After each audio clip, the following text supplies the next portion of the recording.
3.3, special right triangles. We remember these, right, from geometry. We did some in Algebra 2. We need to know that the two special types of right triangles are a 45, 45, 90 and a 30, 60, 90. So I went ahead and made a picture. In a 45, 45, 90, if these are both 45s, then that means that the legs across from them are congruent. So your legs are going to be the same. The relationship between the hypotenuse and the legs is that the hypotenuse will be that leg value times the square root of 2. And then in a 30, 60, 90, this would be my 30 because it's a smaller angle. This would be my 60, this my 90. Across from the smallest angle is the smallest leg. The shortest leg is just L. The hypotenuse is 2 times that shorter leg. And then the longer leg's the weird one. It's your leg, short leg value, times the square root of 3. And so it's just like a little puzzle. And we want to express our answers in simplest radical form. So in this problem, I know that these two are congruent. They should probably tell us in the problem, I'm sure. And so we've got that if this is square root of 10, this is square root of 10. If they asked us to find this, that'd be easy, right?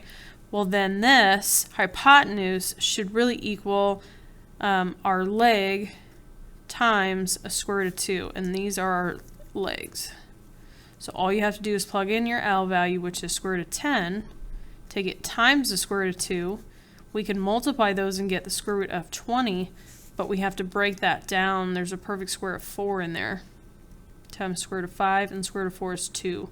Square roots of 5. So that's what x would be. Number 2, same thing. Since they're 45, 45, 90s, these legs are the same. So I'll put that this is L, and this is L. Now this time, they're giving me the hypotenuse, which equals leg times square root of 2. I can make this an equation to solve for what L would be. And so I would divide by square root of 2 on each side, which gets me 2 over square root of 2. I cannot keep a radical in the denominator, so I would rationalize it by taking it times square root of 2 over square root of 2, which is 2 square roots of 2, over 2 times 2 is 4, square root of 4 is 2. 2 divided by 2 would cancel, so my leg is actually just square root of 2. And that's what x would be.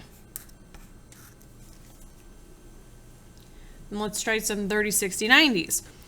Across from the 30 is your short leg. I label it L. Then the hypotenuse is 2 times that short leg. So I could find this pretty easily by solving for L.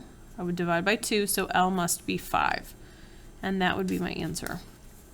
If I wanted the longer leg, I would have to plug in that L and take it times the square root of 3, and that would simply be 5 square roots of 3. Number 4, across from the 30, this is my leg. That's good that I have that. And then my hypotenuse would be double that, so this would actually be 8 if they wanted me to find it. This is my longer leg, which is the leg, short leg, times square root of 3. Plug in 4. So this would be 4 square roots of 3. Number 5, across from the 30, that's my short leg. I have the hypotenuse, that's going to be 2 times my short leg, so I would divide by 2. Divide by 2. Square root of 8 over 2, it doesn't have a radical in the denominator, but square root of 8 has square root of 4 times the square root of 2 in it. Square root of 4 would be 2 square roots of 2. Over 2, and the 2's would cancel. So L, or my short leg, would actually equal square root of 2. Number 6, across from my 30 is my L. I don't have it, but I could get it because my hypotenuse is going to be 2 times that, solved by dividing by 2, so my L is 3 halves. Well, then to find the long leg, I'll take that L value times a square root of 3. So plug that in, you get 3 halves times square root of 3. This is over 1, multiply straight across, you get 3 square roots of 3 over 2.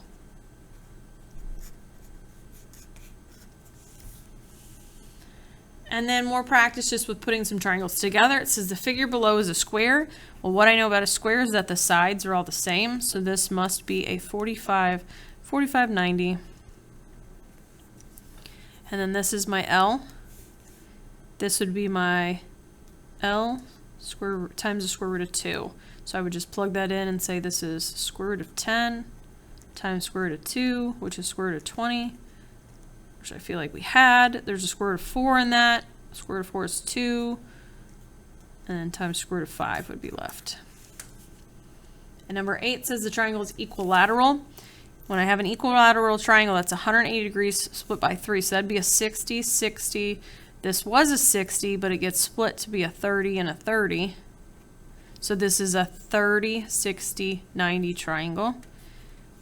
Across from the 30, this would be my L. This would be my 2 times that.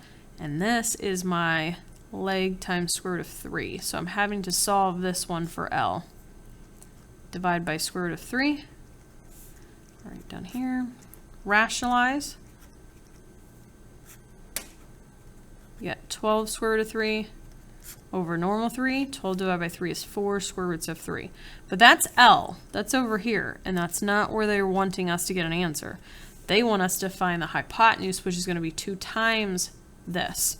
Well, 2 times 4 square roots of 3, all you can do is take the 2 times 4 and get 8 square roots of 3.